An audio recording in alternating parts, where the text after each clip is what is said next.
एक छोटे से गांव में राजेश नाम का एक मेहनती किसान रहता था। उसके पास एक छोटा सा बाग था जो उसमें तरह तरह की सब्जियां उगाता था और उसे सब्जी मंडी में बेच आता था। इसी से ही उसका गुजारा होता था। सब्जी ले लो, सब्जी, ताजी ताजी सब्जी। अरे बहन जी, आज मैं लौकी लाया हूँ। आपने कई बार बोला है कि लौकी लेते आना। हाँ अच्छा, आपके बाग की सब्जियां तो लाजवाब होती है, इसलिए मेरे घर में सब लोग तुम्हारी सब्जियां पसंद करते हैं। एक काम करो, मुझे 2 किलो लौकी कर दो, और हाँ करेले भी लाए हो भैया तो वो भी 2 किलो कर देना। ठीक है बहन जी, मैं कुछ दिनों में करेले भी रखूंगा। और हाँ, आप अगली बार मंडी में आएंगे तो आपको जरूर मिलेगा।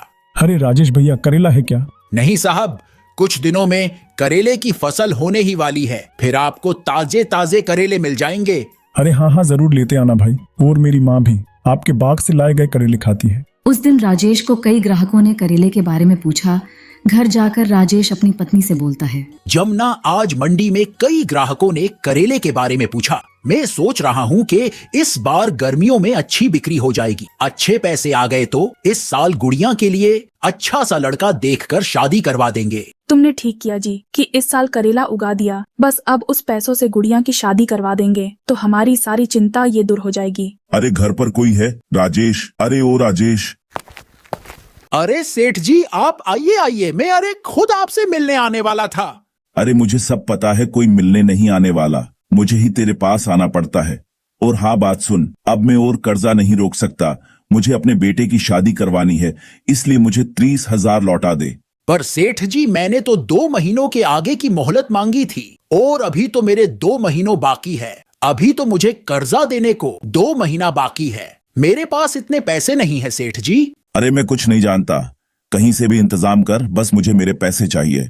तभी सेठ की नजर राजेश के बगीचे पर पड़ती है जहाँ करेले की फसल उगी हुई थी। बस मेरा तो काम हो गया। 2-3 दिन में कुछ लड़कों को भेजूंगा, सारे करेले तोड़कर उन्हें दे देना। इन करेले को बेचकर मेरा कर्जा उतर जाएगा। अरे मालिक, ऐसा मत कहो।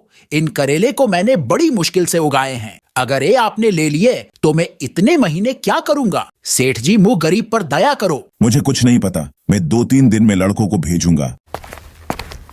सेठ जी ने राजेश की एक नहीं सुनी और 2-3 दिन में लड़कों को भेजकर सारे करेले टोकरों में भरकर मंगवा लिए। राजेश कुछ नहीं कर पाया। राजेश ने जैसा सोचा था वैसा कुछ भी नहीं हुआ। राजेश और राधिका चिंता में घुले जा रहे थे। गुड़िया भी अपने माता पिता को चिंता में देखकर वो भी दुखी हो जाती है। तभी उनके दरवाजे पर एक साधु बाबा आते हैं।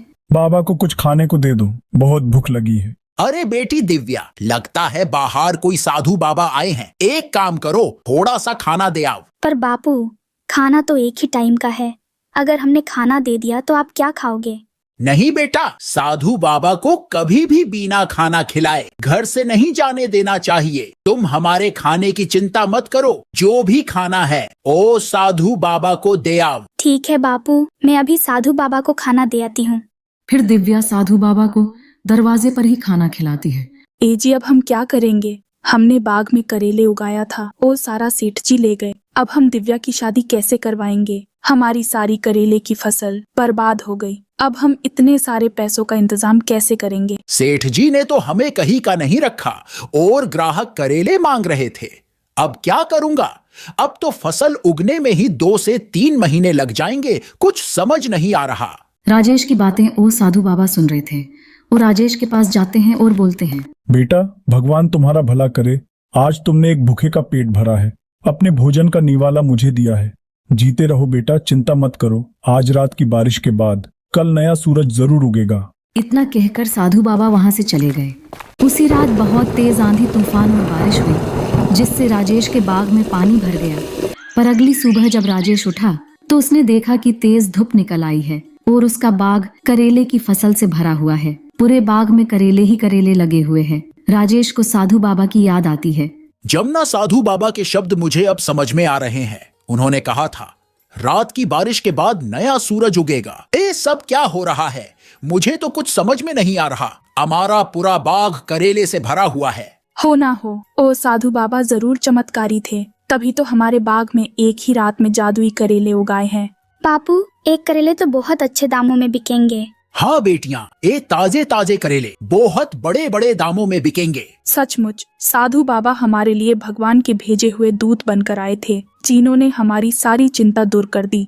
राजेश खुशी खुशी बाग में से सारे करेले तोड़ लेता है। उसके करेले सब्जी मंडी में बढ़िया दामों में बिक जाते हैं। उस दिन राजेश को खूब मुनाफा होता है। कुछ ही दिनों में दिव्या की शादी धूमधाम से करवाते हैं। अब राजेश कभी भी अपने बाग में कोई सब्जी उगाता तो उसे हमेशा खूब मुनाफा होता। धीरे धीरे राजेश और जमुना की सारी गरीबी दूर हो गई। गुड़िया भी अपने ससुराल खुश थी। राजेश और जमुना की सारी मुसीबतें दूर हो गईं।